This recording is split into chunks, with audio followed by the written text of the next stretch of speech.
The day I turned 18, my parents threw me out of our house with nothing but a backpack and $50.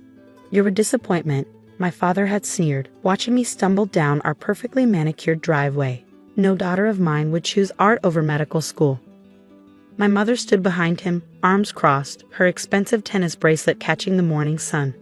"We've given you everything, Sarah, and this is how you repay us, by throwing away your future."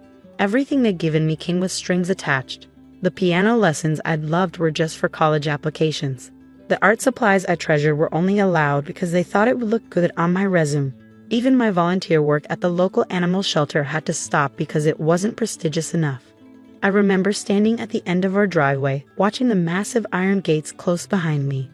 The home I'd grown up in, with its marble columns and manicured gardens, suddenly felt like a prison I was finally escaping.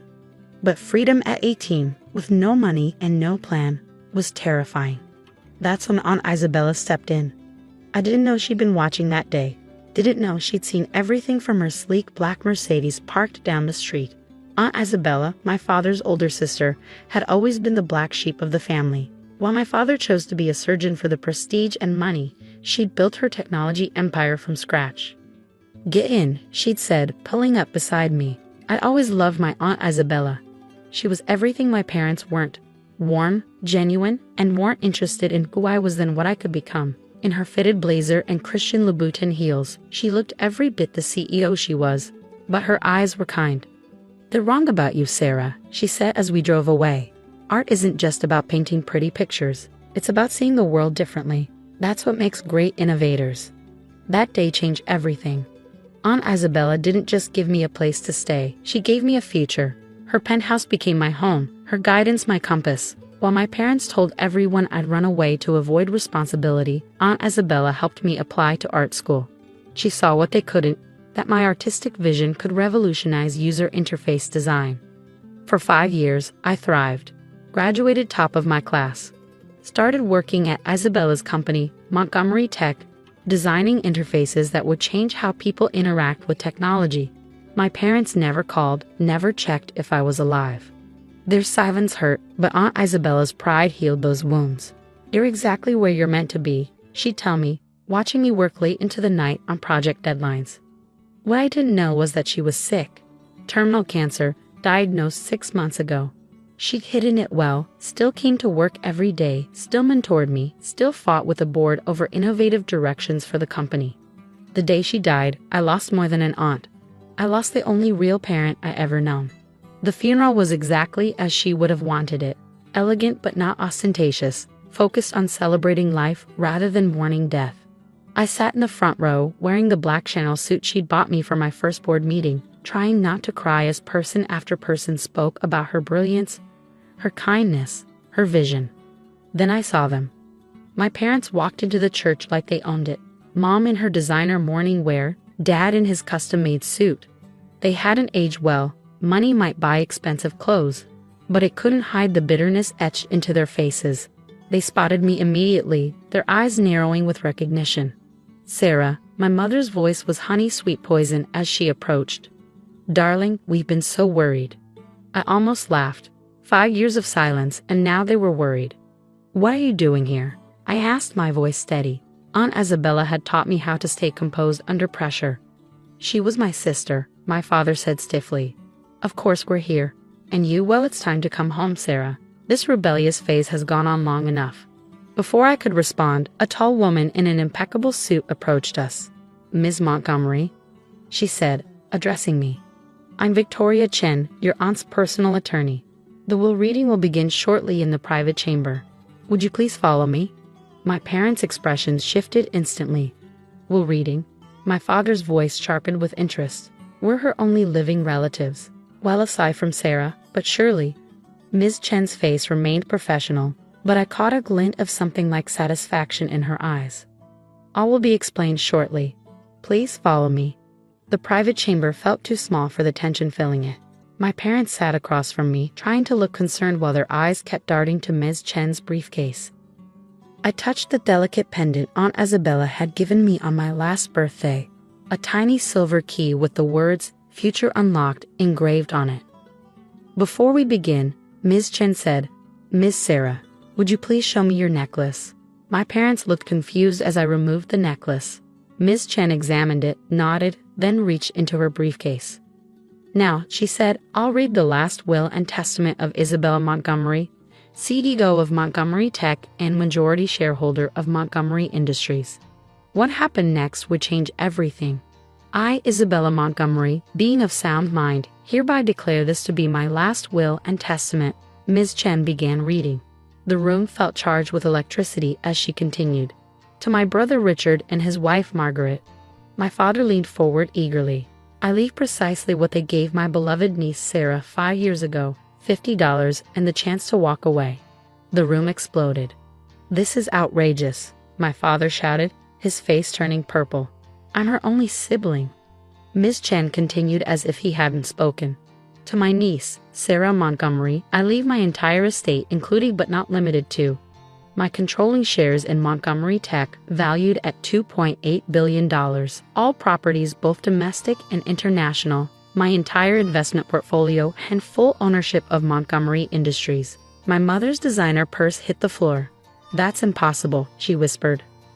Furthermore, Ms. Chen pressed on, I hereby name Sarah Montgomery as my successor, effective immediately upon my death, as CEO of Montgomery Tech and President of Montgomery Industries. The key around my neck suddenly felt heavier. This was what Aunt Isabella had been preparing me for all along. Those late nights reviewing company reports, the board meetings she insisted I attend, the business courses she'd encouraged alongside my art degree. It hadn't just been mentorship. It had been training. This is absurd. My father stood up, knocking his chair backward. She's just a stupid girl who draws pictures. She can't run a multi-billion-dollar company. Ms. Chen pulled out another document. Actually, Sarah has been effectively running Montgomery Tech's UI/UX division for the past year, leading to a 40% increase in user satisfaction and a significant rise in stock value. Isabella kept detailed records of Sarah's contributions. My mother switched tactics instantly, her face morphing into concerned motherly worry. Sweetheart, she reached for my hand. I pulled away.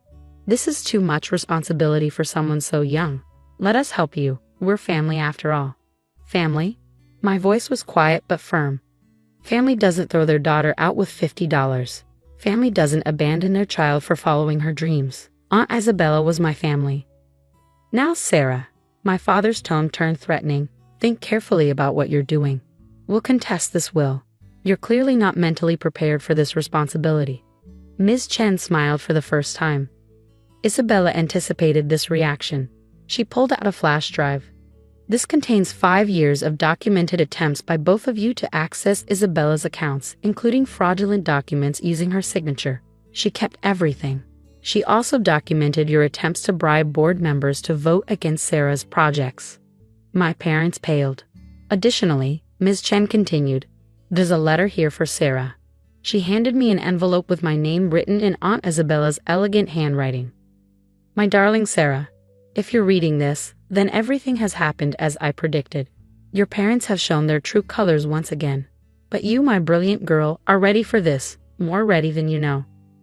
I didn't choose you as my heir because you're my niece. I chose you because in the past 5 years, you've shown every quality a true leader needs. Your artistic vision isn't a weakness, it's your greatest strength. You see possibilities others miss. You understand that technology should serve humanity, not the other way around. The key you wear isn't just symbolic. In my private safe, combination is your birthday. You'll find everything you need to know about the company, including some projects I've kept secret from the board. One in particular will change everything. Project Legacy. Your parents never understood that true wealth isn't about money. It's about making a difference in the world. Don't let anyone tell you you're not ready. You've been ready since the day you chose to be true to yourself, even when it costs you everything. All my love, Aunt Isabella. P.S. The safe also contains evidence of your father's involvement in some rather questionable medical practices. Use it if necessary. I folded the letter carefully, feeling strength flow through me. When I looked up, my parents were whispering urgently to each other. Ms. Chen, I said, my voice clear and confident, please have security escort my parents out. And prepare papers bearing them from entering any Montgomery Tech property. You ungrateful little. My father started. I'm not done, I cut him off. Also prepare a press release announcing my position as CEO, and set up a board meeting for tomorrow morning. You'll regret this, my mother hissed as security arrived. We're not finished. Actually, we are. I stood channeling every ounce of Aunt Isabella's grace. Oh, and Dad. I'm sure the medical board would be very interested in Project Legacy's findings about your experimental procedures. Their faces went ash white. After they were gone, Ms. Chen smiled. Your aunt would be proud. The board meeting is already scheduled for 9 a.m. The members who worked with you in UI/UX are prepared to support you. That evening, I sat in Aunt Isabella's office, my office now, looking at her photo on the wall. The safe yielded everything she promised. Company documents, Project Legacy files, and enough evidence to ensure my parents would never bother me again. 1 year later, Montgomery Tech launched Project Legacy, a revolutionary healthcare ad that would make quality medical care accessible to everyone, not just the wealthy. The press called it visionary. The board called it our greatest achievement. My father called his lawyer, but by then, his medical license was already suspended. My mother tried reaching out once when our stock price tripled. I had her number blocked. The key pendant still hangs around my neck, but I don't need it to remind me of who I am anymore. I'm Sarah Montgomery, CEO of Montgomery Tech, and like my Aunt Isabella, I believe in using power to make a difference, not to make others feel powerless. Sometimes, late at night working in my office, I swear I can feel Aunt Isabella's presence, smiling at the designs scattered across my desk. Designs that will shape the future. She taught me that success isn't about proving others wrong. It's about proving yourself right. As for my parents, last I heard, they'd moved to a smaller house in the suburbs. Turns out, living beyond your means catches up with you eventually. But I don't think about them much anymore. I'm too busy building the legacy Aunt Isabella always knew I could create. The stupid girl who draws pictures, she just changed the world.